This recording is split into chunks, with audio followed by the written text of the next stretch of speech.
السلام عليكم، ورجعنا اليوم مع تحلية جديدة ووصفة روعة. عنا هون عم نعمل ماربل كيك. وصفتنا بتحتاج حبة من البيض، 3/4 كوب من السكر، بنخفقهم بشكل ممتاز لحتى يتضاعف معنا حجم الخليط ويفتح لونه ويخف قوامه.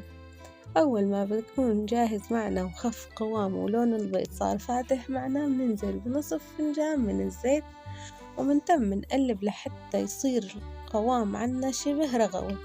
بكون هون عبى هوا وصار القوام جاهز لننزل بمعلقة كبيرة من الفانيلا ونخفقها شوي لحتى تمزج مع الخليط، وبننزل بنصف كوب من الحليب السائل، أو فيكن تضيفوا حليب بودر حسب الموجود عندكم. تخفقوها شوي لحتى يمزجوا المكونات كلها مع بعضها. بتكونوا جهزتوا الخليط الجاف. للخليط الجاف عنا كوبين كبار من الدقيق وملعقة كبيرة من البيكنج بودر. بنقلبهم لحتى يمزج البيكنج بودر بقلب الدقيق بشكل جيد، وبننزل بالمكونات السائلة نخفق لحتى يمزج معنا الخليط بشكل ممتاز وما يبقى معنا أي تكتلات موجودة بالخليط. بصير الخليط ناعم وقوامه كثيف بهاي الطريقة. يفرق الكيك عن الجاتو العادي إنه قوامه بده يكون تقيل بهاي السماكة اللي هلا رح تشوفها مع بعض.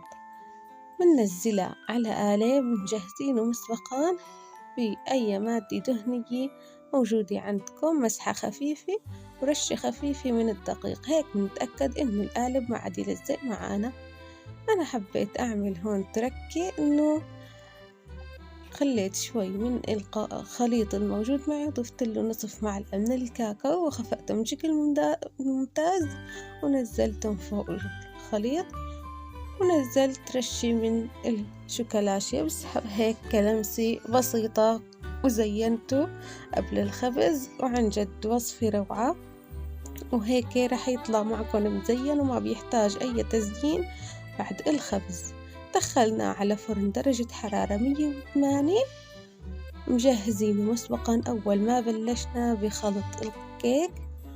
وهيك بعد 35 ل40 دقيقة أو حسب الفرن الموجود عندكم، بس بدها تكون درجة الحرارة 180 عالق من تحت بس. أنا هون استعملت الفرن الغاز، انتو حسب الفرن اللي بتستعملوه معاكم عندكم. خبزت وأكل معي حوالي 40 دقيقة داخل الفرن، وهيك صار جاهز. أول ما طلعناه من الفرن خليته يبرد شوي بالقالب وقلبته على صحن التقديم. شايفين كيف طلع معنا هالكيكة؟ والله بتشهي وقوامها رائع وألذ كيكة ممكن تجربوها.